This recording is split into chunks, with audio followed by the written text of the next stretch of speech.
Roma pasal 1 ayat 1-7. Salam dari Paulus, hamba Kristus Yesus, yang dipanggil menjadi rasul dan dikuduskan untuk memberitakan Injil Allah. Injil itu telah dijanjikannya sebelumnya dengan perantaraan nabi-nabinya dalam kitab-kitab suci, tentang anaknya yang menurut daging diperanakan dari keturunan Daud, dan menurut roh kekudusan dinyatakan oleh kebangkitannya dari antara orang mati, bahwa ia adalah anak Allah yang berkuasa, Yesus Kristus Tuhan kita.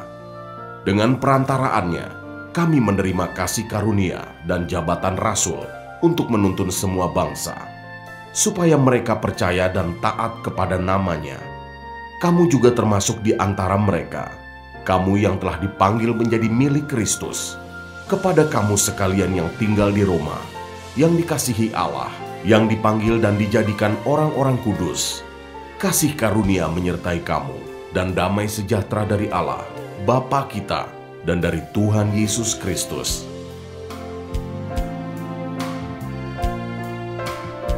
Ayat 8-15, Paulus ingin ke Roma. Pertama-tama aku mengucap syukur kepada Allahku oleh Yesus Kristus atas kamu sekalian, sebab telah tersiar kabar tentang imanmu di seluruh dunia. Karena Allah yang kulayani dengan segenap hatiku dalam pemberitaan Injil anaknya adalah saksiku, bahwa dalam doaku aku selalu mengingat kamu. Aku berdoa, semoga dengan kehendak Allah, aku akhirnya beroleh kesempatan untuk mengunjungi kamu, sebab aku ingin melihat kamu, untuk memberikan karunia rohani kepadamu, guna menguatkan kamu, yaitu supaya aku ada di antara kamu dan turut terhibur oleh iman kita bersama, baik oleh imanmu maupun oleh imanku.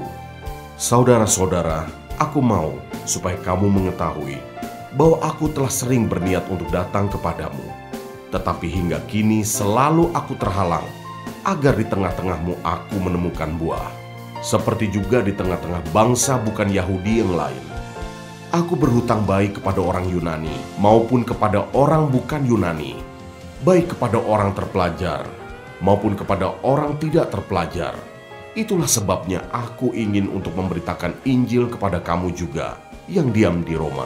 Ayat 16-17, Injil itu kekuatan Allah. Sebab aku mempunyai keyakinan yang kokoh dalam Injil, karena Injil adalah kekuatan Allah yang menyelamatkan setiap orang yang percaya, pertama-tama orang Yahudi, tetapi juga orang Yunani, sebab di dalamnya nyata kebenaran Allah yang bertolak dari iman dan memimpin kepada iman, seperti ada tertulis, orang benar akan hidup oleh iman. Ayat 18-32, hukuman Allah atas kefasikan dan kelaliman manusia. Sebab murka Allah nyata dari sorga atas segala kefasikan dan kelaliman manusia yang menindas kebenaran dengan kelaliman. Karena apa yang dapat mereka ketahui tentang Allah nyata bagi mereka, sebab Allah telah menyatakannya kepada mereka. Sebab apa yang tidak nampak daripadanya, yaitu kekuatannya yang kekal dan keilahiannya, dapat nampak kepada pikiran dari karyanya sejak dunia diciptakan, sehingga mereka tidak dapat berdalih. Sebab sekalipun mereka mengenal Allah, mereka tidak memuliakan Dia sebagai Allah atau mengucap syukur kepadanya. Sebaliknya pikiran mereka menjadi sia-sia, dan hati mereka yang bodoh menjadi gelap. Mereka berbuat seolah-olah mereka penuh hikmat, tetapi mereka telah menjadi bodoh. Mereka menggantikan kemuliaan Allah yang tidak fana dengan gambaran yang mirip dengan manusia yang fana, burung-burung, binatang-binatang yang berkaki empat, atau binatang-binatang yang menjalar. Karena itu Allah menyerahkan mereka kepada keinginan hati mereka akan kecemaran, sehingga mereka saling mencemarkan tubuh mereka. Sebab mereka menggantikan kebenaran Allah dengan dusta, dan memuja dan menyembah makhluk dengan melupakan penciptanya yang harus dipuji selama-lamanya. Amin. Karena itu Allah menyerahkan mereka kepada hawa nafsu yang memalukan, sebab istri-istri mereka menggantikan persetubuhan yang wajar dengan yang tak wajar. Demikian juga suami-suami meninggalkan persetubuhan yang wajar dengan istri mereka, dan menyala-nyala dalam birahi mereka seorang terhadap yang lain. sehingga mereka melakukan kemesuman, laki-laki dengan laki-laki, dan karena itu mereka menerima dalam diri mereka balasan yang setimpal untuk kesesatan mereka. Dan karena mereka tidak merasa perlu untuk mengakui Allah, maka Allah menyerahkan mereka kepada pikiran-pikiran yang terkutuk, sehingga mereka melakukan apa yang tidak pantas, penuh dengan rupa-rupa kelaliman, kejahatan, keserakahan, dan kebusukan, penuh dengan dengki, pembunuhan, perselisihan, tipu muslihat, dan kefasikan. Mereka adalah pengumpat, pemfitnah, pembenci Allah, kurang ajar, congkak, sombong, pandai dalam kejahatan, tidak taat kepada orang tua, tidak berakal, tidak setia, tidak penyayang, tidak mengenal belas kasihan. Sebab walaupun mereka mengetahui tuntutan-tuntutan hukum Allah, yaitu bahwa setiap orang yang melakukan hal-hal demikian patut dihukum mati, mereka bukan saja melakukannya sendiri, tetapi mereka juga setuju dengan mereka yang melakukannya.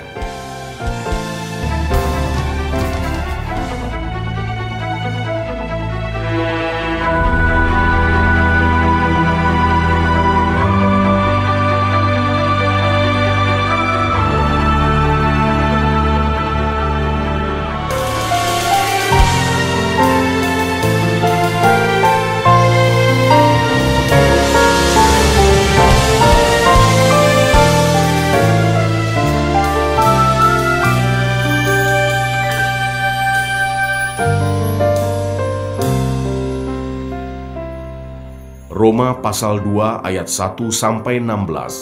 Hukuman Allah atas semua orang. Karena itu, hai manusia, siapapun juga engkau yang menghakimi orang lain, engkau sendiri tidak bebas dari salah. Sebab dalam menghakimi orang lain, engkau menghakimi dirimu sendiri. Karena engkau yang menghakimi orang lain melakukan hal-hal yang sama. Tetapi kita tahu bahwa hukuman Allah berlangsung secara jujur atas mereka yang berbuat demikian. Dan engkau, hai manusia, engkau yang menghakimi mereka yang berbuat demikian, sedangkan engkau sendiri melakukannya juga. Adakah engkau sangka bahwa engkau akan luput dari hukuman Allah? Maukah engkau menganggap sepi kekayaan kemurahannya, kesabarannya, dan kelapangan hatinya? Tidakkah engkau tahu bahwa maksud kemurahan Allah ialah menuntun engkau kepada pertobatan? Tetapi oleh kekerasan hatimu yang tidak mau bertobat, engkau menimbun murka atas dirimu sendiri pada hari waktu mana murka dan hukuman Allah yang adil akan dinyatakan. Ia akan membalas setiap orang menurut perbuatannya, yaitu hidup kekal kepada mereka yang dengan tekun berbuat baik, mencari kemuliaan, kehormatan, dan ketidakbinasaan. Tetapi murka dan geram kepada mereka yang mencari kepentingan sendiri, yang tidak taat kepada kebenaran, melainkan taat kepada kelaliman. Penderitaan dan kesesakan akan menimpa setiap orang yang hidup yang berbuat jahat, pertama-tama orang Yahudi dan juga orang Yunani. Tetapi kemuliaan, kehormatan, dan damai sejahtera akan diperoleh semua orang yang berbuat baik, pertama-tama orang Yahudi dan juga orang Yunani, sebab Allah tidak memandang bulu. Sebab semua orang yang berdosa tanpa hukum Taurat akan binasa tanpa hukum Taurat. Dan semua orang yang berdosa di bawah hukum Taurat akan dihakimi oleh hukum Taurat. Karena bukanlah orang yang mendengar hukum Taurat yang benar di hadapan Allah, tetapi orang yang melakukan hukum Tauratlah yang akan dibenarkan. Apabila bangsa-bangsa lain yang tidak memiliki hukum Taurat oleh dorongan diri sendiri melakukan apa yang dituntut hukum Taurat, maka walaupun mereka tidak memiliki hukum Taurat, mereka menjadi hukum Taurat bagi diri mereka sendiri. Sebab dengan itu mereka menunjukkan bahwa isi hukum Taurat ada tertulis di dalam hati mereka, dan suara hati mereka turut bersaksi, dan pikiran mereka saling menuduh atau saling membela. Hal itu akan nampak pada hari bila mana Allah sesuai dengan Injil yang kuberitakan akan menghakimi segala sesuatu yang tersembunyi dalam hati manusia oleh Kristus Yesus. Ayat 17-29. Hukum Taurat dan sunat tidak menyelamatkan orang Yahudi. Tetapi jika kamu menyebut dirimu orang Yahudi dan bersandar kepada hukum Taurat, bermegah dalam Allah, dan tahu akan kehendaknya, dan oleh karena diajar dalam hukum Taurat, dapat tahu mana yang baik dan mana yang tidak, dan yakin bahwa engkau adalah penuntun orang buta dan terang bagi mereka yang di dalam kegelapan, pendidik orang bodoh dan pengajar orang yang belum dewasa. Karena dalam hukum Taurat, engkau memiliki kegenapan segala kepandaian dan kebenaran. Jadi, bagaimanakah engkau yang mengajar orang lain? Tidakkah engkau mengajar dirimu sendiri? Engkau yang mengajar, jangan mencuri. Mengapa engkau sendiri mencuri? Engkau yang berkata, jangan berzinah. Mengapa engkau sendiri berzinah? Engkau yang jijik akan segala berhala.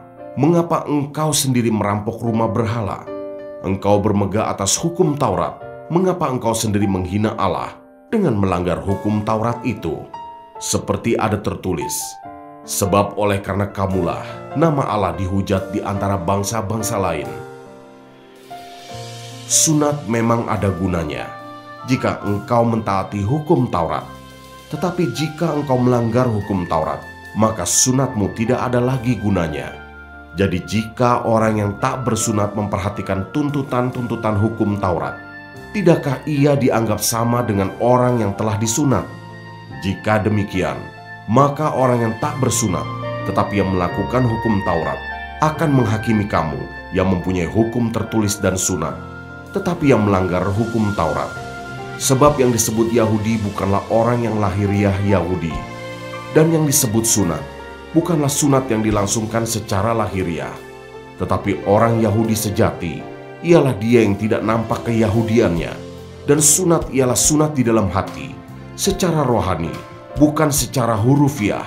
Maka pujian baginya datang bukan dari manusia, melainkan dari Allah.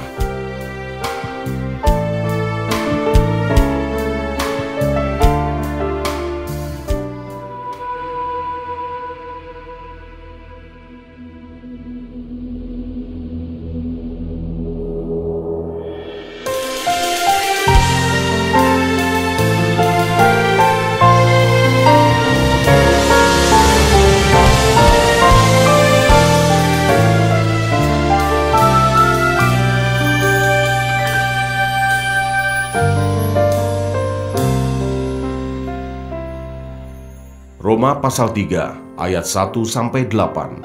Kelebihan orang Yahudi dan kesetiaan Allah.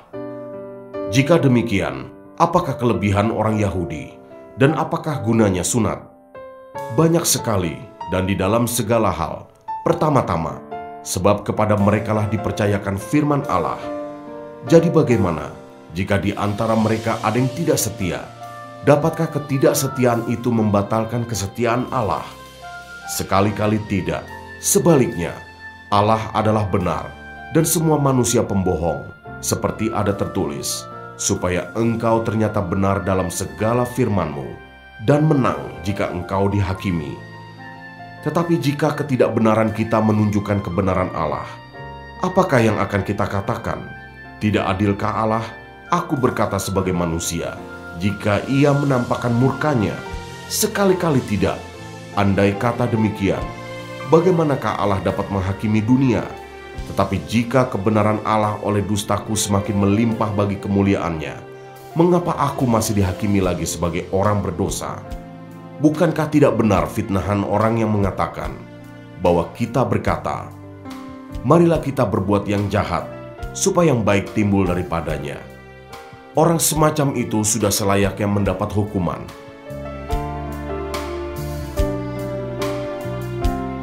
Ayat 9-20. Semua manusia adalah orang berdosa. Jadi bagaimana? Adakah kita mempunyai kelebihan daripada orang lain? Sama sekali tidak. Sebab di atas telah kita tuduh baik orang Yahudi maupun orang Yunani, bahwa mereka semua ada di bawah kuasa dosa. Seperti ada tertulis, tidak ada yang benar, seorang pun tidak. Tidak ada seorang pun yang berakal budi. Tidak ada seorang pun yang mencari Allah. Semua orang telah menyeleweng. Mereka semua tidak berguna. Tidak ada yang berbuat baik, seorang pun tidak. Kerongkongan mereka seperti kubur yang ternganga. Lidah mereka merayu-rayu. Bibir mereka mengandung bisa. Mulut mereka penuh dengan sumpah serapah. Kaki mereka cepat untuk menumpahkan darah. Keruntuhan dan kebinasaan mereka tinggalkan di jalan mereka, dan jalan damai tidak mereka kenal. Rasa takut kepada Allah tidak ada pada orang itu. Tetapi kita tahu bahwa segala sesuatu yang tercantum dalam kitab Taurat ditujukan kepada mereka yang hidup di bawah hukum Taurat, supaya tersumbat setiap mulut dan seluruh dunia jatuh ke bawah hukuman Allah. Sebab tidak seorang pun yang dapat dibenarkan di hadapan Allah oleh karena melakukan hukum Taurat, karena justru oleh hukum Taurat orang mengenal dosa.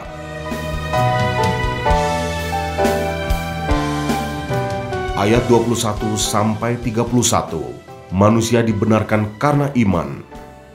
Tetapi sekarang, tanpa hukum Taurat kebenaran Allah telah dinyatakan, seperti yang disaksikan dalam kitab Taurat dan kitab-kitab para nabi, yaitu kebenaran Allah karena iman dalam Yesus Kristus bagi semua orang yang percaya.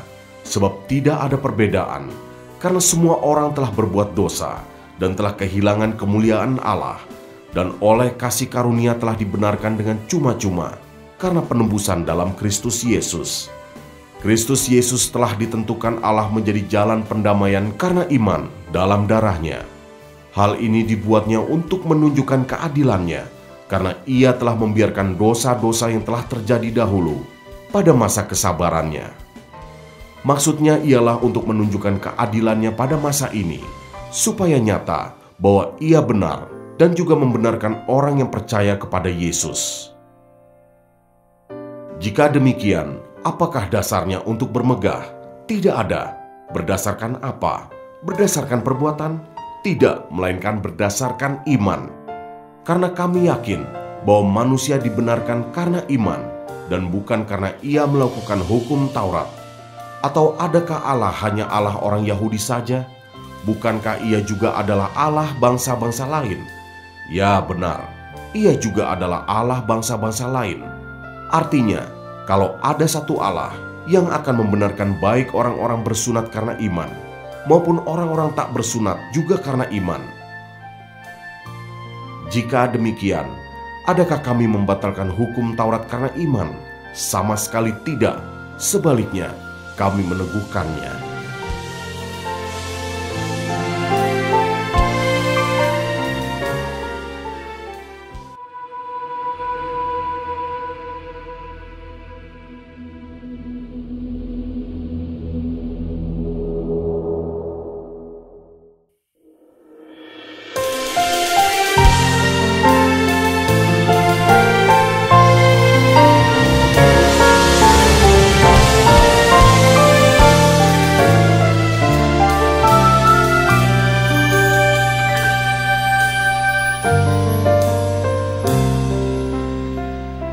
Roma pasal 4 ayat 1-25.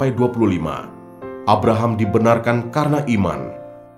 Jadi apakah akan kita katakan tentang Abraham, bapa leluhur jasmani kita?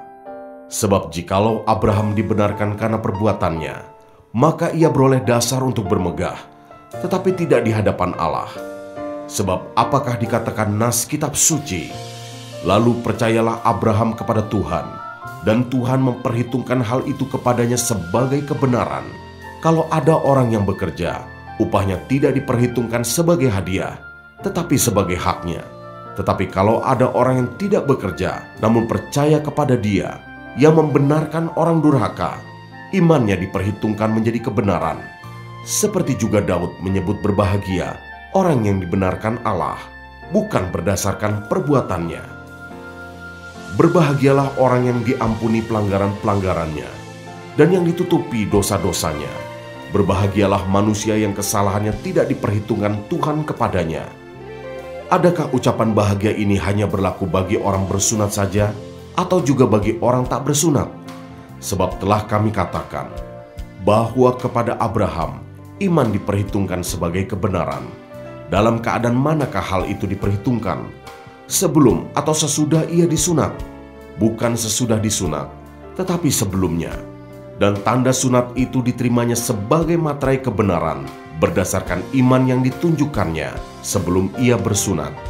Demikianlah ia dapat menjadi bapa semua orang percaya yang tak bersunat, supaya kebenaran diperhitungkan kepada mereka, dan juga menjadi bapa orang-orang bersunat, yaitu mereka yang bukan hanya bersunat, tetapi juga mengikuti jejak iman Abraham, bapa leluhur kita, pada masa ia belum disunat. Sebab bukan karena hukum Taurat telah diberikan janji kepada Abraham dan keturunannya bahwa ia akan memiliki dunia, tetapi karena kebenaran berdasarkan iman. Sebab jika mereka yang mengharapkannya dari hukum Taurat menerima bagian yang dijanjikan Allah, maka sia-sialah iman dan batalah janji itu. Karena hukum Taurat membangkitkan murka, tetapi di mana tidak ada hukum Taurat, di situ tidak ada juga pelanggaran. Karena itulah kebenaran berdasarkan iman, supaya merupakan kasih karunia, sehingga janji itu berlaku bagi semua keturunan Abraham, bukan hanya bagi mereka yang hidup dari hukum Taurat, tetapi juga bagi mereka yang hidup dari iman Abraham, sebab Abraham adalah bapa kita semua. Seperti ada tertulis, "Engkau telah kutetapkan menjadi bapa banyak bangsa," di hadapan Allah yang kepadanya ia percaya, yaitu Allah yang menghidupkan orang mati dan yang menjadikan dengan firman-Nya apa yang tidak ada menjadi ada. Sebab sekalipun tidak ada dasar untuk berharap, namun Abraham berharap juga dan percaya bahwa ia akan menjadi bapa banyak bangsa menurut yang telah difirmankan, "Demikianlah banyaknya nanti keturunanmu." Imannya tidak menjadi lemah, walaupun ia mengetahui bahwa tubuhnya sudah sangat lemah, karena usianya telah kira-kira 100 tahun, dan bahwa rahim Sarah telah tertutup. Tetapi terhadap janji Allah, ia tidak bimbang karena ketidakpercayaan. Malah ia diperkuat dalam imannya, dan ia memuliakan Allah dengan penuh keyakinan bahwa Allah berkuasa untuk melaksanakan apa yang telah ia janjikan. Karena itu, hal ini diperhitungkan kepadanya sebagai kebenaran.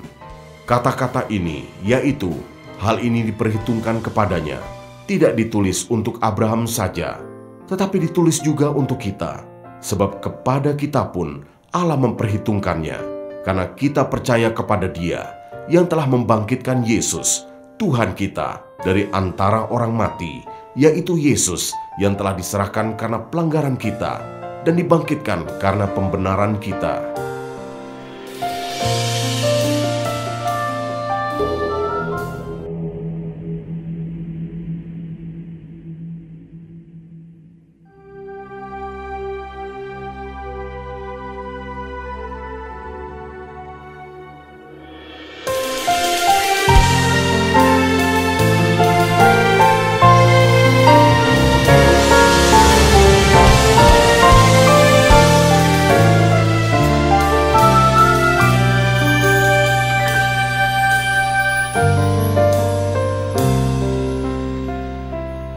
Roma pasal 5 ayat 1-11, hasil pembenaran. Sebab itu, kita yang dibenarkan karena iman, kita hidup dalam damai sejahtera dengan Allah oleh karena Tuhan kita, Yesus Kristus. Oleh Dia, kita juga beroleh jalan masuk oleh iman kepada kasih karunia ini. Di dalam kasih karunia ini kita berdiri, dan kita bermegah dalam pengharapan akan menerima kemuliaan Allah. Dan bukan hanya itu saja, kita malah bermegah juga dalam kesengsaraan kita, karena kita tahu bahwa kesengsaraan itu menimbulkan ketekunan, dan ketekunan menimbulkan tahan uji, dan tahan uji menimbulkan pengharapan, dan pengharapan tidak mengecewakan, karena kasih Allah telah dicurahkan di dalam hati kita oleh Roh Kudus yang telah dikaruniakan kepada kita. Karena waktu kita masih lemah, Kristus telah mati untuk kita orang-orang durhaka pada waktu yang ditentukan oleh Allah. Sebab tidak mudah seorang mau mati untuk orang yang benar, tetapi mungkin untuk orang yang baik ada orang yang berani mati. Akan tetapi Allah menunjukkan kasih-Nya kepada kita, oleh karena Kristus telah mati untuk kita ketika kita masih berdosa. Lebih-lebih karena kita sekarang telah dibenarkan oleh darah-Nya, kita pasti akan diselamatkan dari murka Allah. Sebab jikalau kita ketika masih seteru diperdamaikan dengan Allah oleh kematian anaknya, lebih-lebih kita yang sekarang telah diperdamaikan pasti akan diselamatkan oleh hidupnya. Dan bukan hanya itu saja, kita malah bermegah dalam Allah oleh Yesus Kristus, Tuhan kita, sebab oleh Dia kita telah menerima pendamaian itu.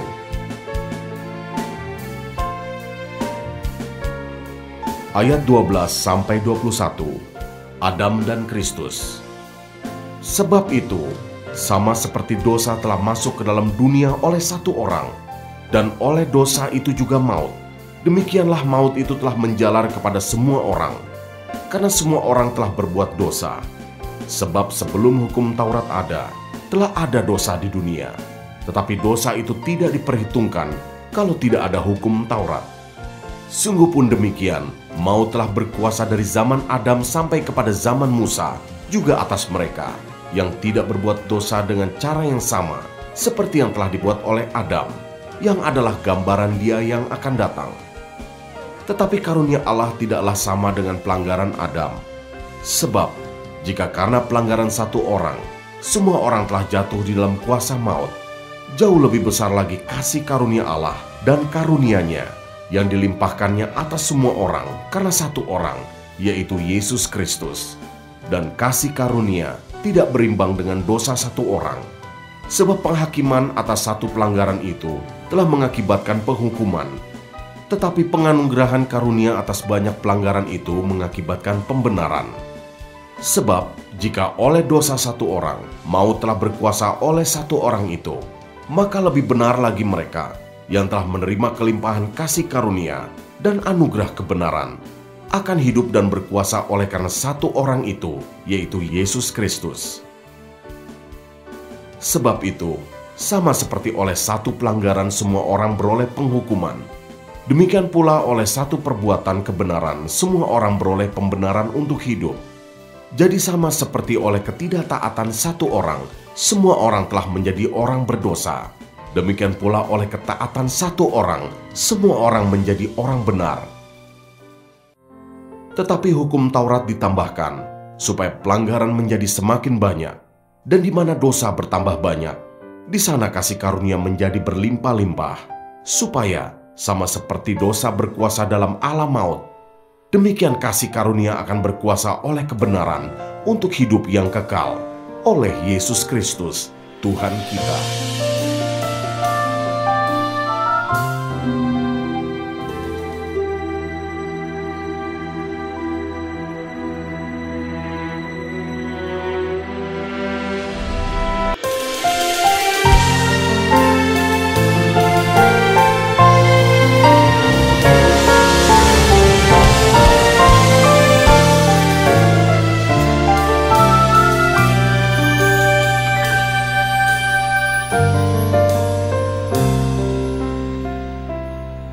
Roma pasal 6 ayat 1-14, mati dan bangkit dengan Kristus. Jika demikian, apakah yang hendak kita katakan? Bolehkah kita bertekun dalam dosa, supaya semakin bertambah kasih karunia itu? Sekali-kali tidak. Bukankah kita telah mati bagi dosa? Bagaimanakah kita masih dapat hidup di dalamnya? Atau tidak tahukah kamu bahwa kita semua yang telah dibaptis dalam Kristus telah dibaptis dalam kematiannya? Dengan demikian, kita telah dikuburkan bersama-sama dengan Dia oleh baptisan dalam kematian, supaya sama seperti Kristus telah dibangkitkan dari antara orang mati oleh kemuliaan Bapa, demikian juga kita akan hidup dalam hidup yang baru. Sebab jika kita telah menjadi satu dengan apa yang sama dengan kematiannya, kita juga akan menjadi satu dengan apa yang sama dengan kebangkitannya. Karena kita tahu bahwa manusia lama kita telah turut disalibkan, supaya tubuh dosa kita hilang kuasanya, agar jangan kita menghambakan diri lagi kepada dosa.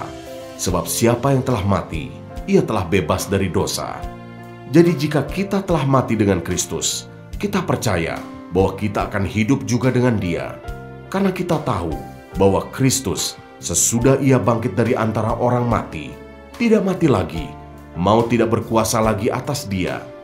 Sebab kematiannya adalah kematian terhadap dosa, satu kali dan untuk selama-lamanya. Dan kehidupannya adalah kehidupan bagi Allah. Demikianlah hendaknya kamu memandangnya, bahwa kamu telah mati bagi dosa, tetapi kamu hidup bagi Allah dalam Kristus Yesus.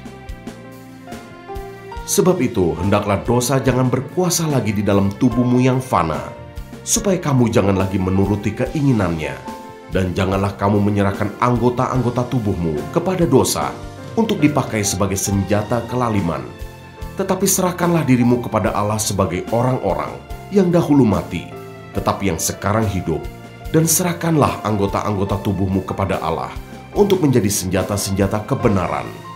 Sebab kamu tidak akan dikuasai lagi oleh dosa, karena kamu tidak berada di bawah hukum Taurat, tetapi di bawah kasih karunia.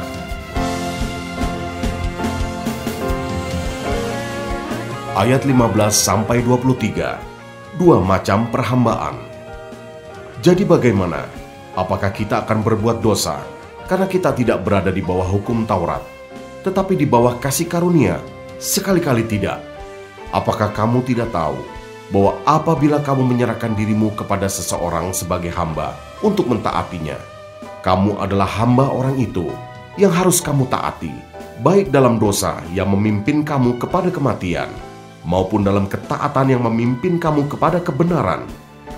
Tetapi syukurlah kepada Allah, dahulu memang kamu hamba dosa, tetapi sekarang kamu dengan segenap hati telah mentaati pengajaran yang telah diteruskan kepadamu.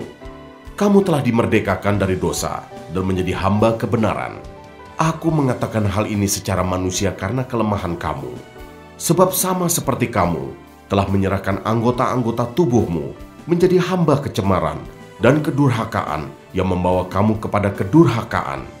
Demikian hal kamu sekarang harus menyerahkan anggota-anggota tubuhmu menjadi hamba kebenaran yang membawa kamu kepada pengudusan. Sebab waktu kamu hamba dosa, kamu bebas dari kebenaran, dan buah apakah yang kamu petik daripadanya, semuanya itu menyebabkan kamu merasa malu sekarang, karena kesudahan semuanya itu ialah kematian. Tetapi sekarang, setelah kamu dimerdekakan dari dosa, dan setelah kamu menjadi hamba Allah, kamu beroleh buah yang membawa kamu kepada pengudusan. Dan sebagai kesudahannya ialah hidup yang kekal. Sebab upah dosa ialah maut, tetapi karunia Allah ialah hidup yang kekal dalam Kristus Yesus, Tuhan kita.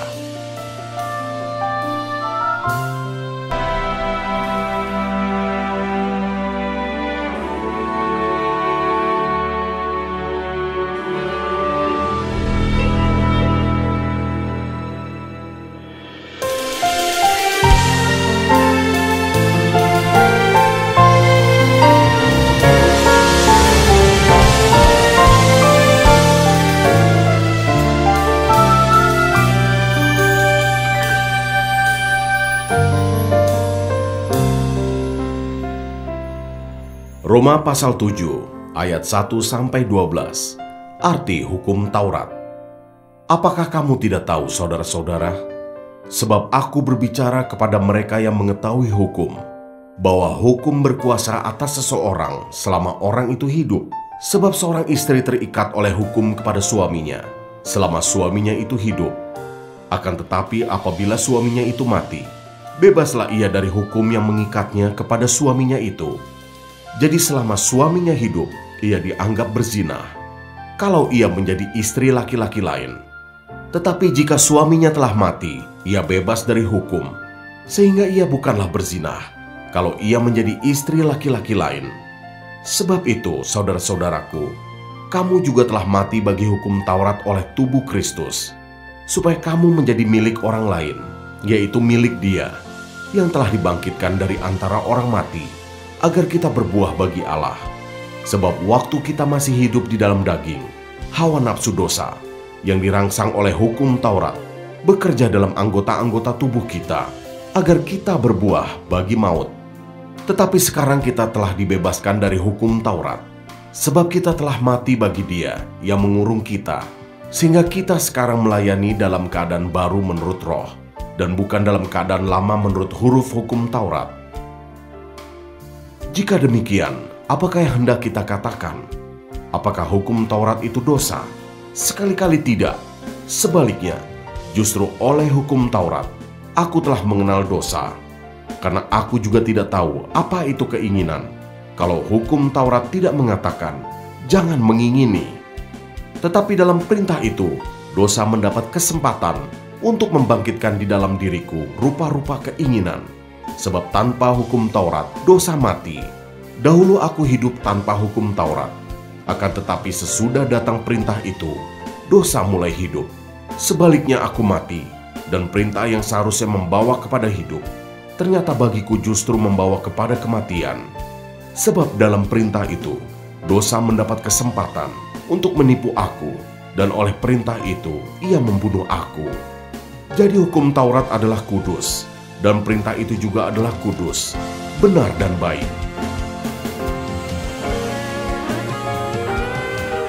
Ayat 13-26, perjuangan hukum Taurat dan dosa. Jika demikian, adakah yang baik itu menjadi kematian bagiku? Sekali-kali tidak.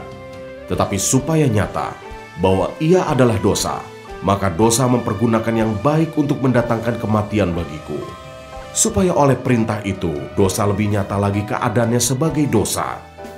Sebab kita tahu bahwa hukum Taurat adalah rohani, tetapi aku bersifat daging, terjual di bawah kuasa dosa.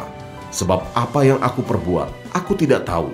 Karena bukan apa yang aku kehendaki yang aku perbuat, tetapi apa yang aku benci, itulah yang aku perbuat. Jadi jika aku perbuat apa yang tidak aku kehendaki, aku menyetujui bahwa hukum Taurat itu baik. Kalau demikian, bukan aku lagi yang memperbuatnya, tetapi dosa yang ada di dalam aku. Sebab aku tahu bahwa di dalam aku, yaitu di dalam aku sebagai manusia, tidak ada sesuatu yang baik. Sebab kehendak memang ada di dalam aku, tetapi bukan hal berbuat apa yang baik. Sebab bukan apa yang aku kehendaki, yaitu yang baik, yang aku perbuat, melainkan apa yang tidak aku kehendaki, yaitu yang jahat, yang aku perbuat. Jadi jika aku berbuat apa yang tidak aku kehendaki, maka bukan lagi aku yang memperbuatnya, tetapi dosa yang diam di dalam aku. Demikianlah aku dapati hukum ini: jika aku menghendaki berbuat apa yang baik, yang jahat itu ada padaku. Sebab di dalam batinku aku suka akan hukum Allah, tetapi di dalam anggota-anggota tubuhku, aku melihat hukum lain yang berjuang melawan hukum akal budiku, dan membuat aku menjadi tawanan hukum dosa yang ada di dalam anggota-anggota tubuhku. Aku, manusia celaka, siapakah yang akan melepaskan aku dari tubuh maut ini? Syukur kepada Allah oleh Yesus Kristus, Tuhan kita. Jadi, dengan akal budiku, aku melayani hukum Allah, tapi dengan tubuh insaniku, aku melayani hukum dosa.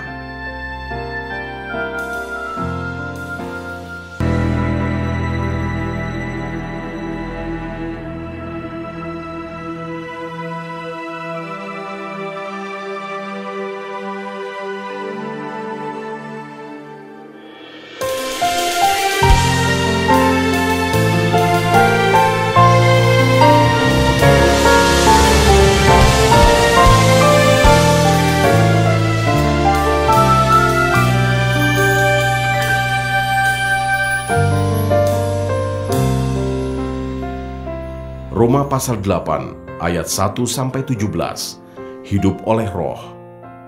Demikianlah sekarang, tidak ada penghukuman bagi mereka yang ada di dalam Kristus Yesus. Roh yang memberi hidup telah memerdekakan kamu dalam Kristus dari hukum dosa dan hukum maut. Sebab apa yang tidak mungkin dilakukan hukum Taurat karena tak berdaya oleh daging, telah dilakukan oleh Allah dengan jalan mengutus anaknya sendiri dalam daging, yang serupa dengan daging yang dikuasai dosa karena dosa. Ia telah menjatuhkan hukuman atas dosa di dalam daging, supaya tuntutan hukum Taurat digenapi di dalam kita, yang tidak hidup menurut daging, tetapi menurut roh. Sebab mereka yang hidup menurut daging memikirkan hal-hal yang dari daging. Mereka yang hidup menurut roh memikirkan hal-hal yang dari roh, karena keinginan daging adalah maut, tetapi keinginan roh adalah hidup dan damai sejahtera. Sebab keinginan daging adalah perseteruan terhadap Allah, karena ia tidak takluk kepada hukum Allah. Hal ini memang tidak mungkin baginya. Mereka yang hidup dalam daging tidak mungkin berkenan kepada Allah. Tetapi kamu tidak hidup dalam daging, melainkan dalam roh, jika memang roh Allah diam di dalam kamu. Tetapi jika orang tidak memiliki roh Kristus, ia bukan milik Kristus. Tetapi jika Kristus ada di dalam kamu, maka tubuh memang mati karena dosa, tetapi roh adalah kehidupan oleh karena kebenaran. Dan jika roh Dia yang telah membangkitkan Yesus dari antara orang mati diam di dalam kamu, maka Ia yang telah membangkitkan Kristus Yesus dari antara orang mati akan menghidupkan juga tubuhmu yang fana itu oleh Roh-Nya yang diam di dalam kamu. Jadi, saudara-saudara, kita adalah orang berhutang, tetapi bukan kepada daging, supaya hidup menurut daging. Sebab, jika kamu hidup menurut daging, kamu akan mati. Tetapi, jika oleh Roh kamu mematikan perbuatan-perbuatan tubuhmu, kamu akan hidup. Semua orang yang dipimpin Roh Allah adalah anak Allah. Sebab kamu tidak menerima roh perbudakan yang membuat kamu menjadi takut lagi, tetapi kamu telah menerima Roh yang menjadikan kamu anak Allah. Oleh Roh itu kita berseru, "Ya Aba, ya Bapa." Roh itu bersaksi bersama-sama dengan roh kita bahwa kita adalah anak-anak Allah. Dan jika kita adalah anak, maka kita juga adalah ahli waris. Maksudnya orang-orang yang berhak menerima janji-janji Allah, yang akan menerimanya bersama-sama dengan Kristus, yaitu jika kita menderita bersama-sama dengan Dia, supaya kita juga dipermuliakan bersama-sama dengan Dia.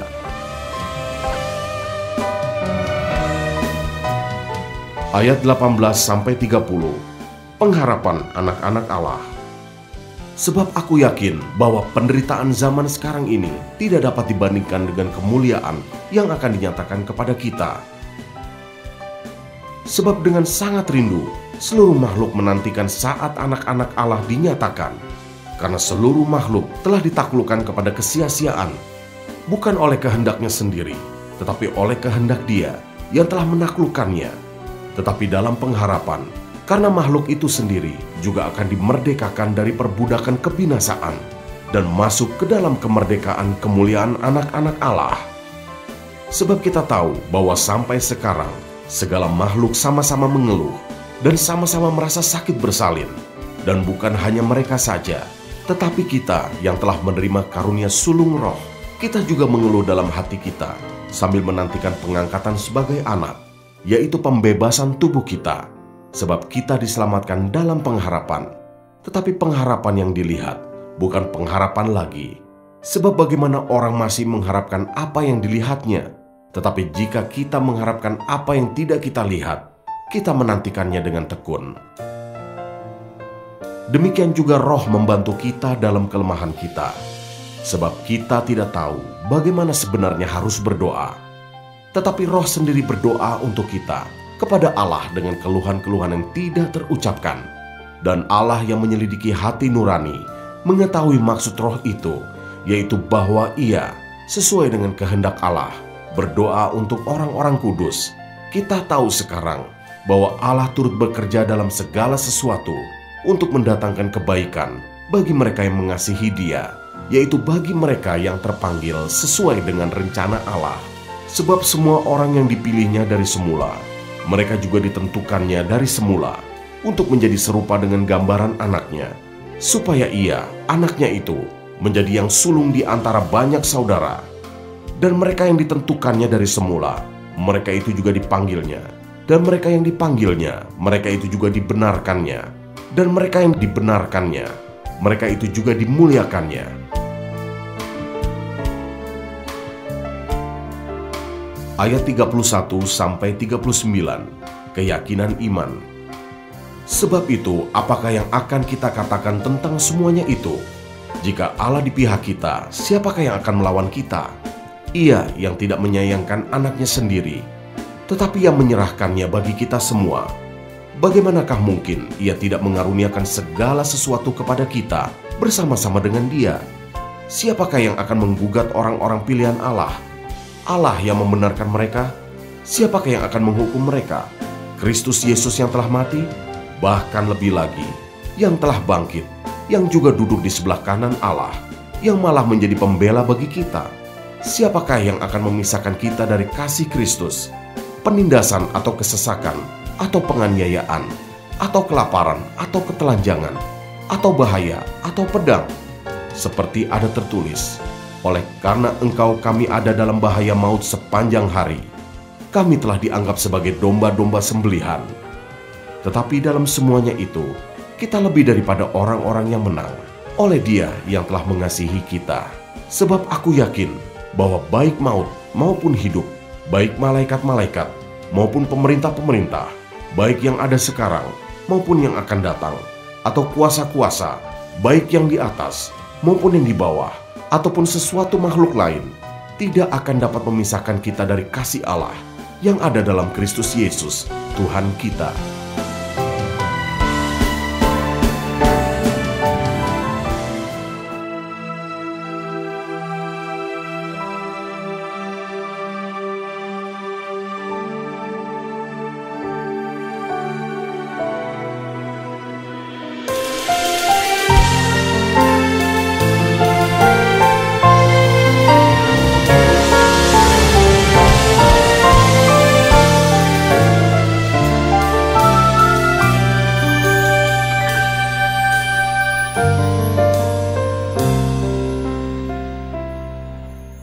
Roma pasal 9 ayat 1-29, pilihan atas Israel. Aku mengatakan kebenaran dalam Kristus. Aku tidak berdusta. Suara hatiku turut bersaksi dalam Roh Kudus bahwa aku sangat berduka cita dan selalu bersedih hati. Bahkan aku mau terkutuk dan terpisah dari Kristus demi saudara-saudaraku, kaum sebangsaku secara jasmani, sebab mereka adalah orang Israel. Mereka telah diangkat menjadi anak, dan mereka telah menerima kemuliaan, dan perjanjian-perjanjian, dan hukum Taurat, dan ibadah, dan janji-janji. Mereka adalah keturunan bapa-bapa leluhur, yang menurunkan Mesias dalam keadaannya sebagai manusia, yang ada di atas segala sesuatu. Ia adalah Allah, yang harus dipuji sampai selama-lamanya. Amin. Akan tetapi firman Allah tidak mungkin gagal, sebab tidak semua orang yang berasal dari Israel adalah orang Israel, dan juga tidak semua yang terhitung keturunan Abraham adalah anak Abraham. Tetapi yang berasal dari Ishak yang akan disebut keturunanmu. Artinya, bukan anak-anak menurut daging adalah anak-anak Allah, tetapi anak-anak perjanjian yang disebut keturunan yang benar.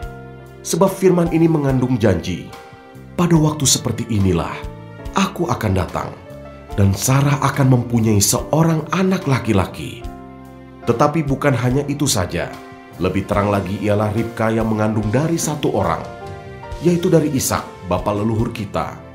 Sebab waktu anak-anak itu belum dilahirkan, dan belum melakukan yang baik atau yang jahat, supaya rencana Allah tentang pemilihannya diteguhkan, bukan berdasarkan perbuatan, tetapi berdasarkan panggilannya. Dikatakan kepada Ribka, anak yang tua akan menjadi hamba anak yang muda.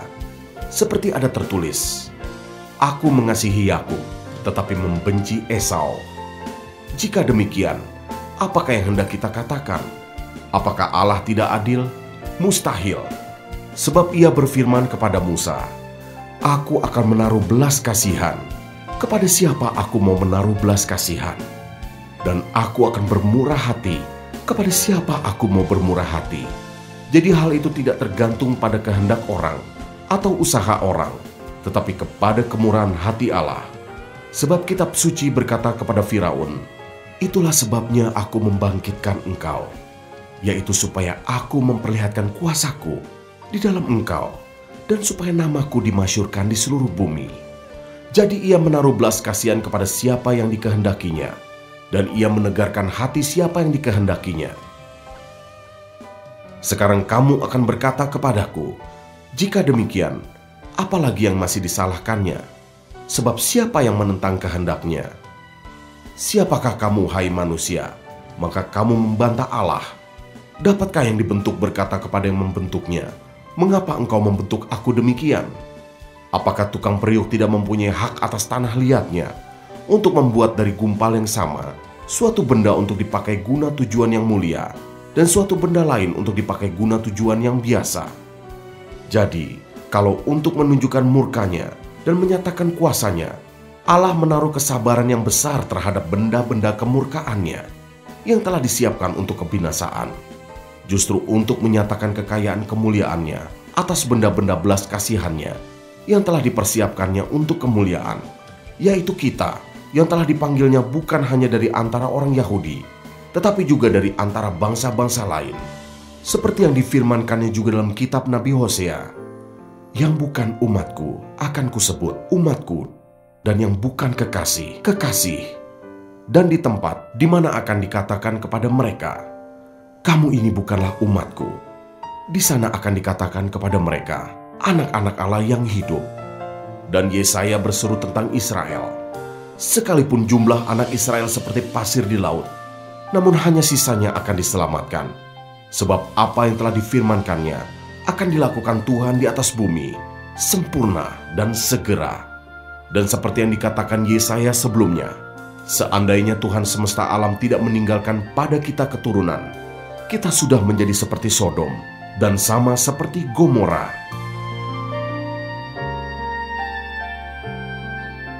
Ayat 30-33, keselamatan bangsa-bangsa lain dan kesesatan orang Israel.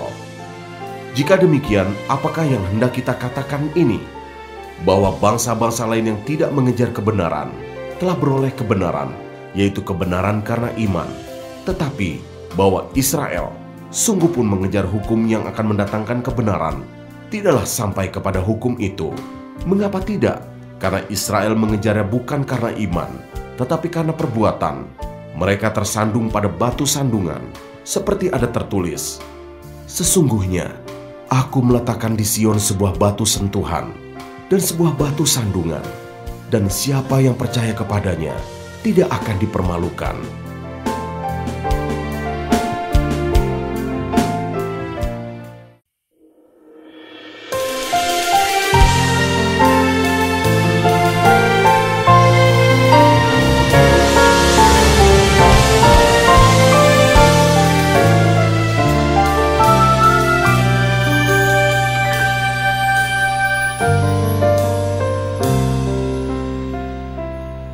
Roma pasal 10 ayat 1-3. Saudara-saudara, keinginan hatiku dan doaku kepada Tuhan ialah supaya mereka diselamatkan.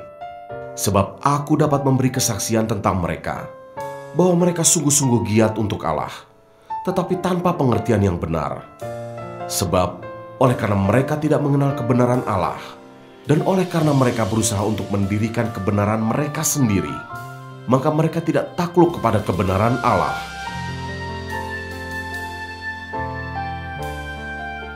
Ayat 4-15, kebenaran karena iman. Sebab Kristus adalah kegenapan hukum Taurat, sehingga kebenaran diperoleh tiap-tiap orang yang percaya.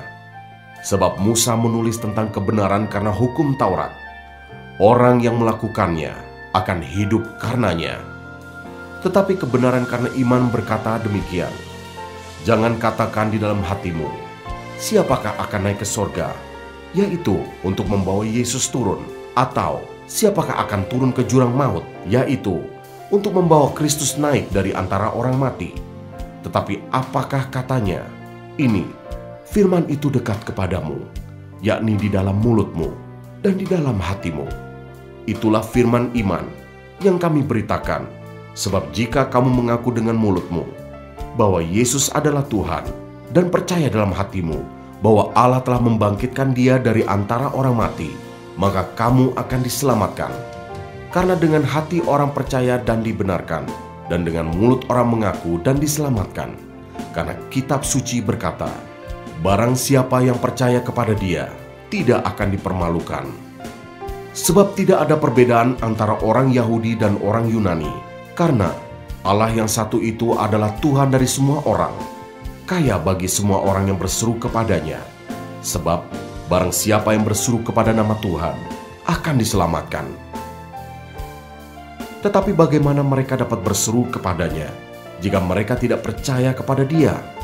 Bagaimana mereka dapat percaya kepada Dia jika mereka tidak mendengar tentang Dia? Bagaimana mereka mendengar tentang Dia jika tidak ada yang memberitakannya? Dan bagaimana mereka dapat memberitakannya jika mereka tidak diutus? Seperti ada tertulis, betapa indahnya kedatangan mereka yang membawa kabar baik.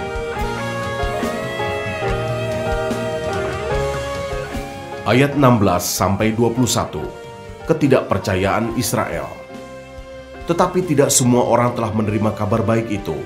Yesaya sendiri berkata, Tuhan, siapakah yang percaya kepada pemberitaan kami? Jadi, iman timbul dari pendengaran, dan pendengaran oleh firman Kristus. Tetapi aku bertanya, adakah mereka tidak mendengarnya? Memang mereka telah mendengarnya. Suara mereka sampai ke seluruh dunia, dan perkataan mereka sampai ke ujung bumi. Tetapi aku bertanya, adakah Israel menanggapnya? Pertama-tama Musa berkata, aku menjadikan kamu cemburu terhadap orang-orang yang bukan umat, dan membangkitkan amarahmu terhadap bangsa yang bebal. Dan dengan berani Yesaya mengatakan, aku telah berkenan ditemukan mereka yang tidak mencari aku. Aku telah menampakkan diri kepada mereka yang tidak menanyakan aku. Tetapi tentang Israel, ia berkata, sepanjang hari aku telah mengulurkan tanganku kepada bangsa yang tidak taat dan yang membantah.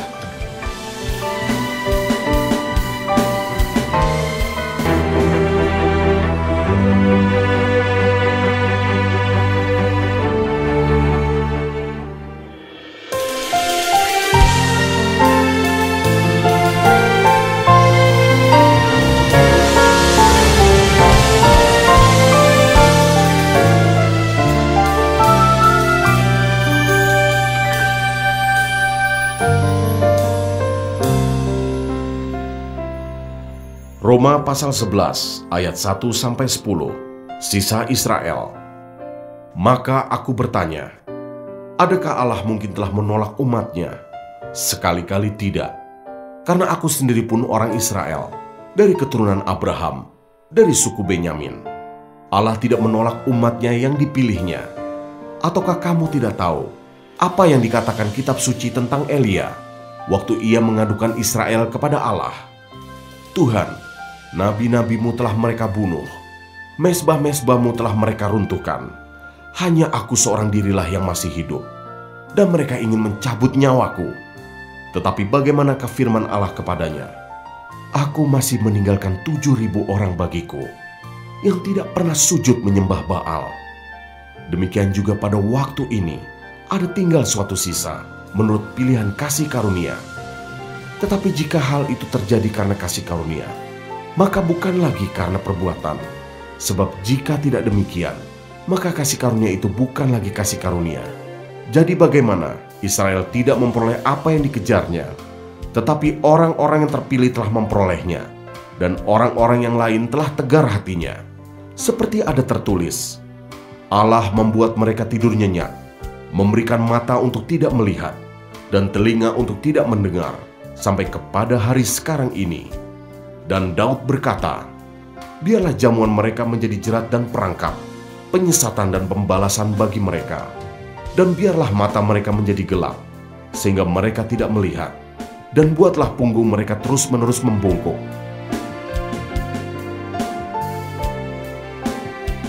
Ayat 11-24, Israel tersandung, bangsa-bangsa lain selamat. Maka aku bertanya, adakah mereka tersandung dan harus jatuh? Sekali-kali tidak, tetapi oleh pelanggaran mereka, keselamatan telah sampai kepada bangsa-bangsa lain, supaya membuat mereka cemburu. Sebab jika pelanggaran mereka berarti kekayaan bagi dunia, dan kekurangan mereka kekayaan bagi bangsa-bangsa lain, terlebih-lebih lagi kesempurnaan mereka. Aku berkata kepada kamu, hai bangsa-bangsa bukan Yahudi, justru karena aku adalah rasul untuk bangsa-bangsa bukan Yahudi, aku menganggap hal itu kemuliaan pelayananku, yaitu kalau aku dapat membangkitkan cemburu di dalam hati kaum sebangsaku menurut daging, dan dapat menyelamatkan beberapa orang dari mereka. Sebab jika penolakan mereka berarti perdamaian bagi dunia, dapatkah penerimaan mereka mempunyai arti lain daripada hidup dari antara orang mati? Jikalau roti sulung adalah kudus, maka seluruh adonan juga kudus. Dan jikalau akar adalah kudus, maka cabang-cabang juga kudus. Karena itu apabila beberapa cabang telah dipatahkan, dan kamu sebagai tunas liar telah dicangkokkan di antaranya, dan turut mendapat bagian dalam akar pohon zaitun yang penuh getah, janganlah kamu bermegah terhadap cabang-cabang itu. Jikalau kamu bermegah, ingatlah bahwa bukan kamu yang menopang akar itu, melainkan akar itu yang menopang kamu. Mungkin kamu akan berkata, ada cabang-cabang yang dipatahkan, supaya aku dicangkokkan di antaranya sebagai tunas. Baiklah, mereka dipatahkan karena ketidakpercayaan mereka, dan kamu tegak tercacat karena iman. Janganlah kamu sombong, tetapi takutlah, sebab kalau Allah tidak menyayangkan cabang-cabang asli, Ia juga tidak akan menyayangkan kamu.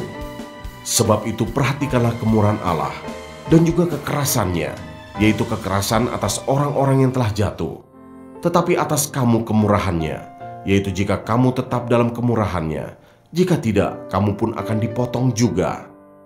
Tetapi mereka pun akan dicangkokkan kembali, jika mereka tidak tetap dalam ketidakpercayaan mereka. Sebab Allah berkuasa untuk mencangkokkan mereka kembali. Sebab jika kamu telah dipotong sebagai cabang dari pohon zaitun liar, dan bertentangan dengan keadaanmu itu, kamu telah dicangkokkan pada pohon zaitun sejati.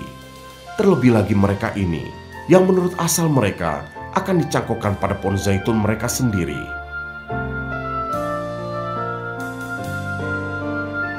Ayat 25-36, penyelamatan Israel.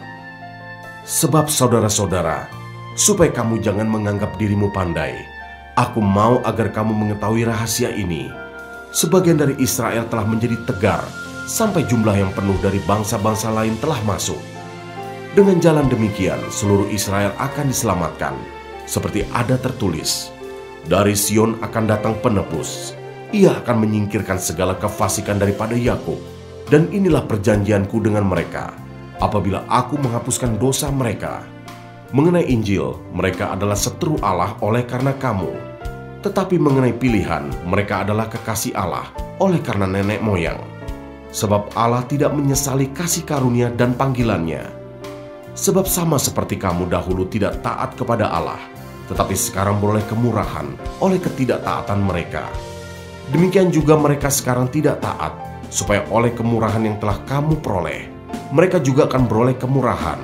Sebab Allah telah mengurung semua orang dalam ketidaktaatan, supaya Ia dapat menunjukkan kemurahannya atas mereka semua. Oh, alangkah dalamnya kekayaan, hikmat dan pengetahuan Allah. Sungguh tak terselidiki keputusan-keputusannya, dan sungguh tak terselami jalan-jalannya. Sebab siapakah yang mengetahui pikiran Tuhan? Atau siapakah yang pernah menjadi penasehatnya? Atau siapakah yang pernah memberikan sesuatu kepadanya, sehingga ia harus menggantikannya? Sebab segala sesuatu adalah dari Dia, dan oleh Dia, dan kepada Dia. Bagi Dialah kemuliaan sampai selama-lamanya.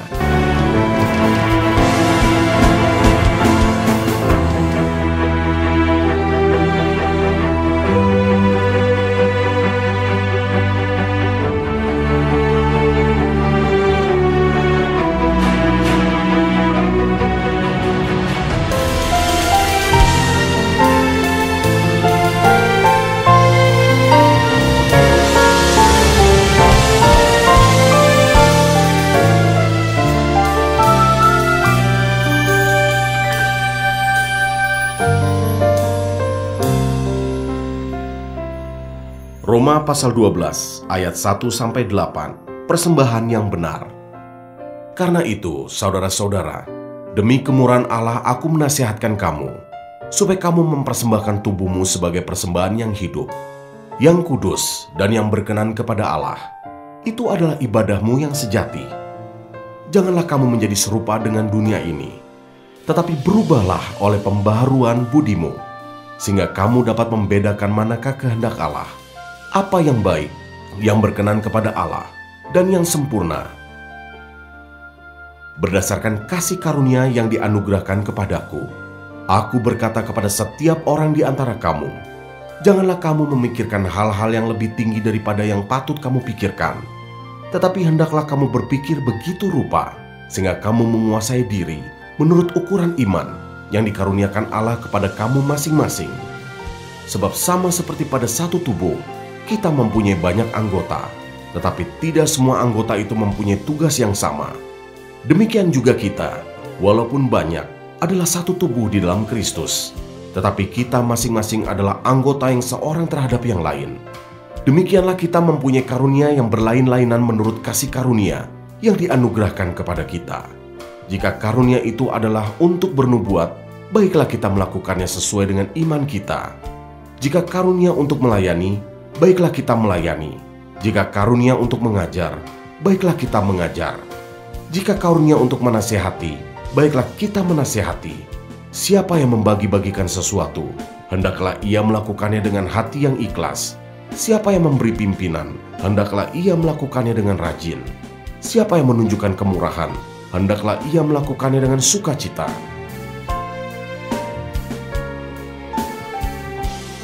Ayat 9-21, nasihat untuk hidup dalam kasih. Hendaklah kasih itu jangan pura-pura. Jauhilah yang jahat dan lakukanlah yang baik. Hendaklah kamu saling mengasihi sebagai saudara dan saling mendahului dalam memberi hormat. Janganlah hendaknya kerajinanmu kendor. Biarlah rohmu menyala-nyala dan layanilah Tuhan. Bersukacitalah dalam pengharapan, sabarlah dalam kesesakan, dan bertekunlah dalam doa. Bantulah dalam kekurangan orang-orang kudus, dan usahakanlah dirimu untuk selalu memberikan tumpangan. Berkatilah siapa yang menganiaya kamu. Berkatilah dan jangan mengutuk. Bersukacitalah dengan orang yang bersukacita, dan menangislah dengan orang yang menangis. Hendaklah kamu sehati sepikir dalam hidupmu bersama. Janganlah kamu memikirkan perkara-perkara yang tinggi, tetapi arahkanlah dirimu kepada perkara-perkara yang sederhana. Janganlah menganggap dirimu pandai. Janganlah membalas kejahatan dengan kejahatan.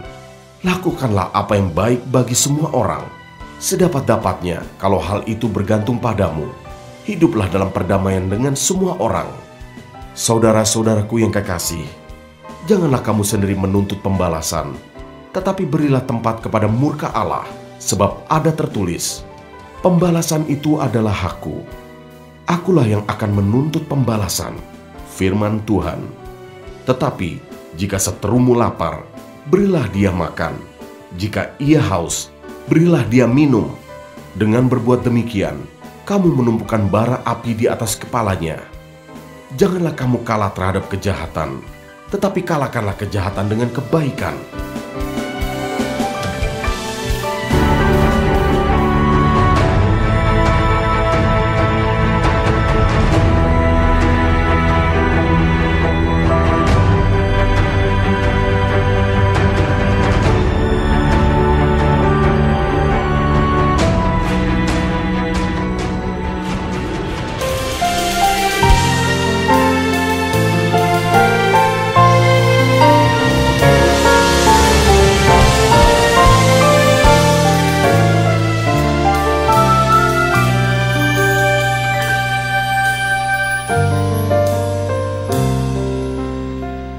Roma pasal 13 ayat 1-7, kepatuhan kepada pemerintah.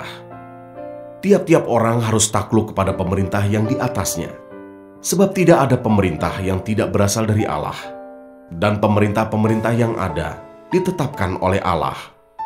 Sebab itu barang siapa melawan pemerintah, ia melawan ketetapan Allah, dan siapa yang melakukannya akan mendatangkan hukuman atas dirinya. Sebab jika seorang berbuat baik, ia tidak usah takut kepada pemerintah, hanya jika ia berbuat jahat. Maukah kamu hidup tanpa takut terhadap pemerintah? Perbuatlah apa yang baik, dan kamu akan beroleh pujian daripadanya. Karena pemerintah adalah hamba Allah untuk kebaikanmu.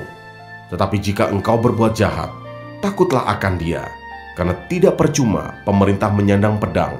Pemerintah adalah hamba Allah untuk membalaskan murka Allah atas mereka yang berbuat jahat. Sebab itu perlu kita menaklukkan diri, bukan saja oleh karena kemurkaan Allah, tetapi juga oleh karena suara hati kita. Itulah juga sebabnya, maka kamu membayar pajak, karena mereka yang mengurus hal itu adalah pelayan-pelayan Allah. Bayarlah kepada semua orang apa yang harus kamu bayar. Pajak kepada orang yang berhak menerima pajak, cukai kepada orang yang berhak menerima cukai, rasa takut kepada orang yang berhak menerima rasa takut, dan hormat kepada orang yang berhak menerima hormat.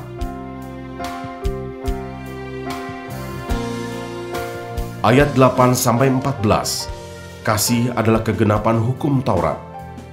Janganlah kamu berhutang apa-apa kepada siapapun juga, tetapi hendaklah kamu saling mengasihi. Sebab barang siapa mengasihi sesamanya manusia, ia sudah memenuhi hukum Taurat. Karena firman, jangan berzina, jangan membunuh, jangan mencuri, jangan mengingini, dan firman lain manapun juga sudah tersimpul dalam firman ini, yaitu Kasihilah sesamamu manusia seperti dirimu sendiri. Kasih tidak berbuat jahat terhadap sesama manusia, karena itu kasih adalah kegenapan hukum Taurat. Hal ini harus kamu lakukan, karena kamu mengetahui keadaan waktu sekarang, yaitu bahwa saatnya telah tiba bagi kamu untuk bangun dari tidur. Sebab sekarang keselamatan sudah lebih dekat bagi kita daripada waktu kita menjadi percaya. Hari sudah jauh malam, telah hampir siang. Sebab itu marilah kita menanggalkan perbuatan-perbuatan kegelapan dan mengenakan perlengkapan senjata terang. Marilah kita hidup dengan sopan, seperti pada siang hari. Jangan dalam pesta pora dan kemabukan. Jangan dalam percabulan dan hawa nafsu. Jangan dalam perselisihan dan iri hati. Tetapi kenakanlah Tuhan Yesus Kristus sebagai perlengkapan senjata terang. Dan janganlah merawat tubuhmu untuk memuaskan keinginannya.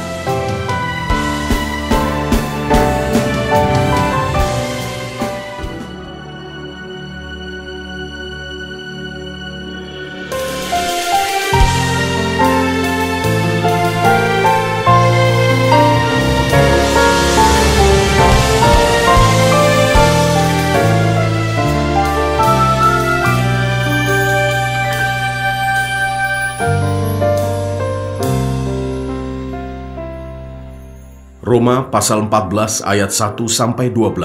Jangan menghakimi saudaramu. Terimalah orang yang lemah imannya tanpa mempercakapkan pendapatnya, yang seorang yakin bahwa ia boleh makan segala jenis makanan, tetapi orang yang lemah imannya hanya makan sayur-sayuran saja. Siapa yang makan, jangan menghina orang yang tidak makan, dan siapa yang tidak makan, janganlah menghakimi orang yang makan. Sebab Allah telah menerima orang itu. Siapakah kamu, sehingga kamu menghakimi hamba orang lain? Entahkah ia berdiri, entahkah ia jatuh, itu adalah urusan tuannya sendiri. Tetapi ia akan tetap berdiri, karena Tuhan berkuasa menjaga dia terus berdiri. Yang seorang menganggap hari yang satu lebih penting daripada hari yang lain, tetapi yang lain menganggap semua hari sama saja. Hendaklah setiap orang benar-benar yakin dalam hatinya sendiri. Siapa yang berpegang pada suatu hari yang tertentu, ia melakukannya untuk Tuhan. Dan siapa makan, ia melakukannya untuk Tuhan, sebab ia mengucap syukur kepada Allah. Dan siapa tidak makan, ia melakukannya untuk Tuhan, dan ia juga mengucap syukur kepada Allah. Sebab tidak ada seorang pun di antara kita yang hidup untuk dirinya sendiri. Tidak ada seorang pun yang mati untuk dirinya sendiri. Sebab jika kita hidup untuk Tuhan. Dan jika kita mati untuk Tuhan. Jadi baik hidup atau mati, kita adalah milik Tuhan.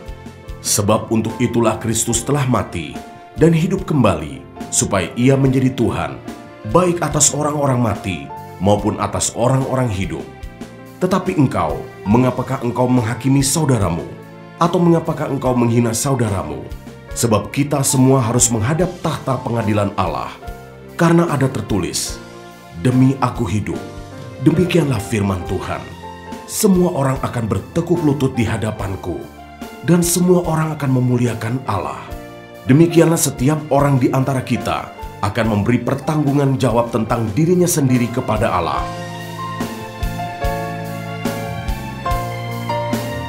Ayat 13-23. Jangan memberi batu sandungan. Karena itu, janganlah kita saling menghakimi lagi, tetapi lebih baik kamu menganut pandangan ini. Jangan kita membuat saudara kita jatuh atau tersandung. Aku tahu dan yakin dalam Tuhan Yesus bahwa tidak ada sesuatu yang najis dari dirinya sendiri. Hanya bagi orang yang beranggapan bahwa sesuatu adalah najis, bagi orang itulah sesuatu itu najis. Sebab jika engkau menyakiti hati saudaramu oleh karena sesuatu yang engkau makan, maka engkau tidak hidup lagi menurut tuntutan kasih. Janganlah engkau membinasakan saudaramu oleh karena makananmu, karena Kristus telah mati untuk dia. Apa yang baik yang kamu miliki, janganlah kamu biarkan difitnah. Sebab kerajaan Allah bukanlah soal makanan dan minuman, tetapi soal kebenaran, damai sejahtera, dan sukacita oleh Roh Kudus. Karena barang siapa melayani Kristus dengan cara ini, ia berkenan pada Allah dan dihormati oleh manusia.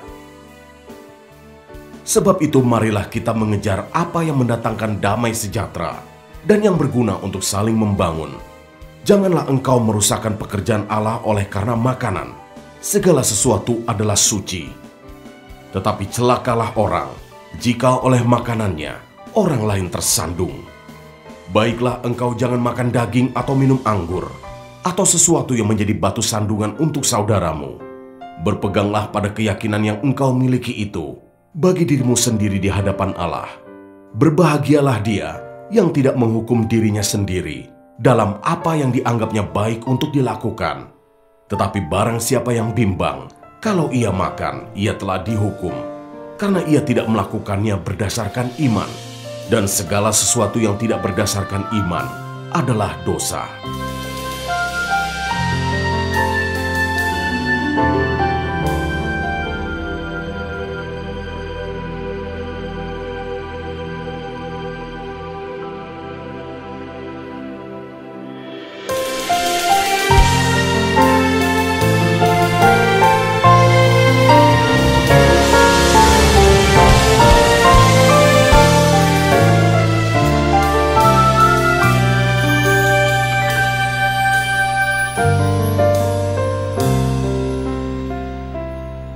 Roma pasal 15 ayat 1-13.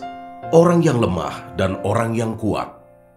Kita yang kuat wajib menanggung kelemahan orang yang tidak kuat, dan jangan kita mencari kesenangan kita sendiri. Setiap orang di antara kita harus mencari kesenangan sesama kita demi kebaikannya untuk membangunnya. Karena Kristus juga tidak mencari kesenangannya sendiri, tetapi seperti ada tertulis, kata-kata cercaan mereka yang mencerca engkau telah mengenai aku. Sebab segala sesuatu yang ditulis dahulu telah ditulis untuk menjadi pelajaran bagi kita, supaya kita teguh berpegang pada pengharapan oleh ketekunan dan penghiburan dari kitab suci. Semoga Allah yang adalah sumber ketekunan dan penghiburan mengaruniakan kerukunan kepada kamu sesuai dengan kehendak Kristus Yesus, sehingga dengan satu hati dan satu suara kamu memuliakan Allah dan Bapa Tuhan kita, Yesus Kristus. Sebab itu terimalah satu akan yang lain, sama seperti Kristus juga telah menerima kita untuk kemuliaan Allah. Yang aku maksudkan ialah bahwa oleh karena kebenaran Allah, Kristus telah menjadi pelayan orang-orang bersunat untuk mengokohkan janji yang telah diberikannya kepada nenek moyang kita, dan untuk memungkinkan bangsa-bangsa supaya mereka memuliakan Allah karena rahmat-Nya. Seperti ada tertulis, sebab itu aku akan memuliakan engkau di antara bangsa-bangsa dan menyanyikan mazmur bagi namamu. Dan selanjutnya, bersukacitalah hai bangsa-bangsa dengan umat-Nya. Dan lagi, pujilah Tuhan hai kamu semua bangsa-bangsa, dan biarlah segala suku bangsa memuji Dia. Dan selanjutnya kata Yesaya, Taruk dari pangkal Isai akan terbit, dan ia akan bangkit untuk memerintah bangsa-bangsa. Dan kepadanya lah bangsa-bangsa akan menaruh harapan. Semoga Allah, sumber pengharapan, memenuhi kamu dengan segala sukacita dan damai sejahtera dalam iman kamu, supaya oleh kekuatan Roh Kudus, kamu berlimpah-limpah dalam pengharapan.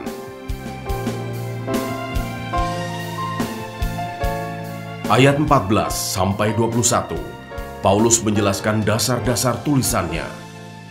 Saudara-saudaraku, aku sendiri memang yakin tentang kamu, bahwa kamu juga telah penuh dengan kebaikan, dan dengan segala pengetahuan dan sanggup untuk saling menasehati. Namun, karena kasih karunia yang telah dianugerahkan Allah kepadaku, aku di sana-sini dengan agak berani telah menulis kepadamu untuk mengingatkan kamu, yaitu bahwa aku boleh menjadi pelayan Kristus Yesus bagi bangsa-bangsa bukan Yahudi dalam pelayanan pemberitaan Injil Allah, supaya bangsa-bangsa bukan Yahudi dapat diterima oleh Allah sebagai persembahan yang berkenan kepadanya, yang disucikan oleh Roh Kudus.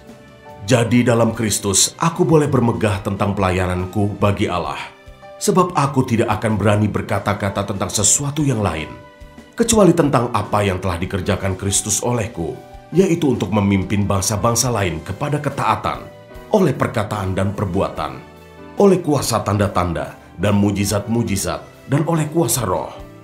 Demikianlah dalam perjalanan keliling dari Yerusalem sampai ke Ilirikum, aku telah memberitakan sepenuhnya Injil Kristus. Dan dalam pemberitaan itu, aku menganggap sebagai kehormatanku bahwa aku tidak melakukannya di tempat-tempat di mana nama Kristus telah dikenal orang, supaya aku jangan membangun di atas dasar yang telah diletakkan orang lain, tetapi sesuai dengan yang ada tertulis. Mereka yang belum pernah menerima tentang Dia akan melihat Dia, dan mereka yang tidak pernah mendengarnya akan mengertinya.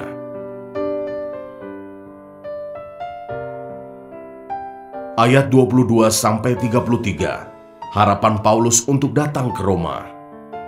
Itulah sebabnya aku selalu terhalang untuk mengunjungi kamu.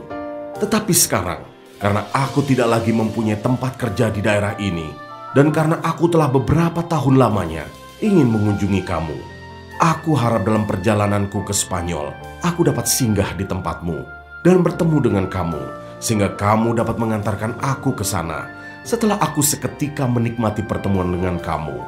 Tetapi sekarang, aku sedang dalam perjalanan ke Yerusalem untuk mengantarkan bantuan kepada orang-orang kudus, sebab Makedonia dan Akaya telah mengambil keputusan untuk menyumbangkan sesuatu kepada orang-orang miskin di antara orang-orang kudus di Yerusalem. Keputusan itu memang telah mereka ambil, tetapi itu adalah kewajiban mereka. Sebab jika bangsa-bangsa lain telah beroleh bagian dalam harta rohani orang Yahudi, maka wajiblah juga bangsa-bangsa lain itu melayani orang Yahudi dengan harta duniawi mereka. Apabila aku sudah menunaikan tugas itu dan sudah menyerahkan hasil usaha bangsa-bangsa lain itu kepada mereka, aku akan berangkat ke Spanyol melalui kota kamu. Dan aku tahu bahwa jika aku datang mengunjungi kamu, aku akan melakukannya dengan penuh berkat Kristus. Tetapi demi Kristus Tuhan kita dan demi kasih Roh, aku menasihatkan kamu saudara-saudara untuk bergumul bersama-sama dengan aku dalam doa kepada Allah untuk aku, supaya aku terpelihara dari orang-orang yang tidak taat di Yudea, dan supaya pelayananku untuk Yerusalem disambut dengan baik oleh orang-orang kudus di sana, agar aku yang dengan sukacita datang kepadamu oleh kehendak Allah, beroleh kesegaran bersama-sama dengan kamu. Allah sumber damai sejahtera menyertai kamu sekalian. Amin.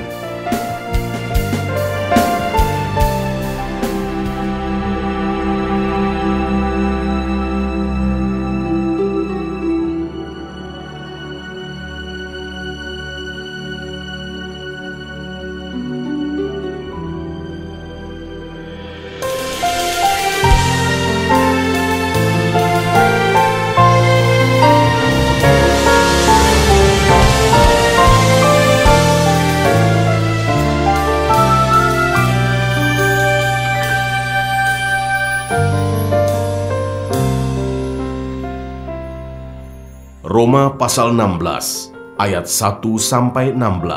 Salam.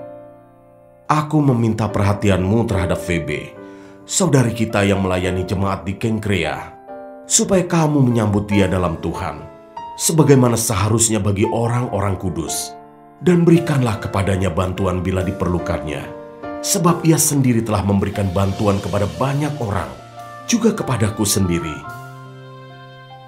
Sampaikan salam kepada Priskila dan Aquila, teman-teman sekerjaku dalam Kristus Yesus.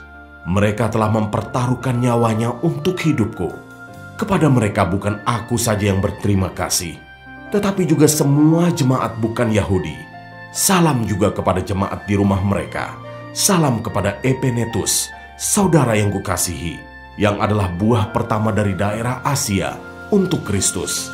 Salam kepada Maria, yang telah bekerja keras untuk kamu. Salam kepada Andronikus dan Yunias, saudara-saudaraku sebangsa, yang pernah dipenjarakan bersama-sama dengan aku, yaitu orang-orang yang terpandang di antara para rasul, dan yang telah menjadi Kristen sebelum aku. Salam kepada Ampliatus, yang kukasihi dalam Tuhan. Salam kepada Urbanus, teman sekerja kami dalam Kristus. Dan salam kepada Stakis, yang kukasihi. Salam kepada Apeles yang telah tahan uji dalam Kristus. Salam kepada mereka yang termasuk isi rumah Aristobulus. Salam kepada Herodion, temanku sebangsa. Salam kepada mereka yang termasuk isi rumah Narkisus yang ada dalam Tuhan. Salam kepada Trifena dan Trifosa yang bekerja membanting tulang dalam pelayanan Tuhan. Salam kepada Persis yang kukasihi, yang telah bekerja membanting tulang dalam pelayanan Tuhan. Salam kepada Rufus, orang pilihan dalam Tuhan, dan salam kepada ibunya, yang bagiku adalah juga ibu. Salam kepada Asinkritus, Flegon, Hermes, Patrobas, Hermas, dan saudara-saudara yang bersama-sama dengan mereka. Salam kepada Filologus dan Yulia, Nereus dan saudaranya perempuan, dan Olimpas, dan juga kepada segala orang kudus yang bersama-sama dengan mereka. Bersalam-salamlah kamu dengan cium kudus. Salam kepada kamu dari semua jemaat Kristus. Ayat 17-24, peringatan. Tetapi aku menasihatkan kamu, saudara-saudara, supaya kamu waspada terhadap mereka yang bertentangan dengan pengajaran yang telah kamu terima, menimbulkan perpecahan dan godaan. Sebab itu hindarilah mereka. Sebab orang-orang demikian tidak melayani Kristus, Tuhan kita, tetapi melayani perut mereka sendiri. Dan dengan kata-kata mereka yang muluk-muluk dan bahasa mereka yang manis, mereka menipu orang-orang yang tulus hatinya.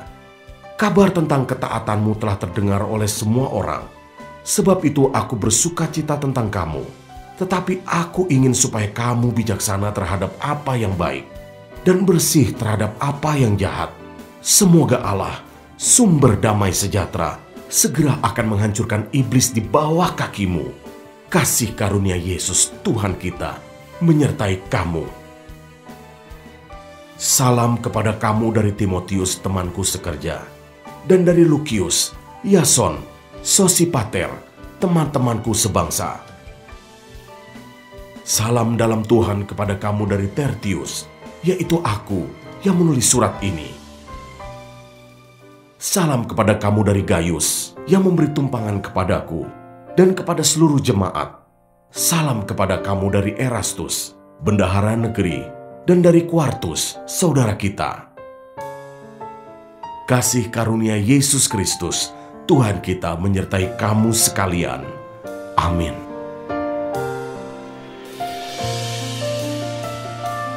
Ayat 25-27. Segala kemuliaan bagi Allah, bagi Dia yang berkuasa menguatkan kamu, menurut Injil yang kumasyurkan dan pemberitaan tentang Yesus Kristus, sesuai dengan pernyataan rahasia yang didiamkan berabad-abad lamanya, tetapi yang sekarang telah dinyatakan, dan yang menurut perintah Allah yang abadi, telah diberitakan oleh kitab-kitab para nabi, kepada segala bangsa untuk membimbing mereka kepada ketaatan iman, bagi Dia satu-satunya Allah yang penuh hikmat, oleh Yesus Kristus, segala kemuliaan sampai selama-lamanya. Amin.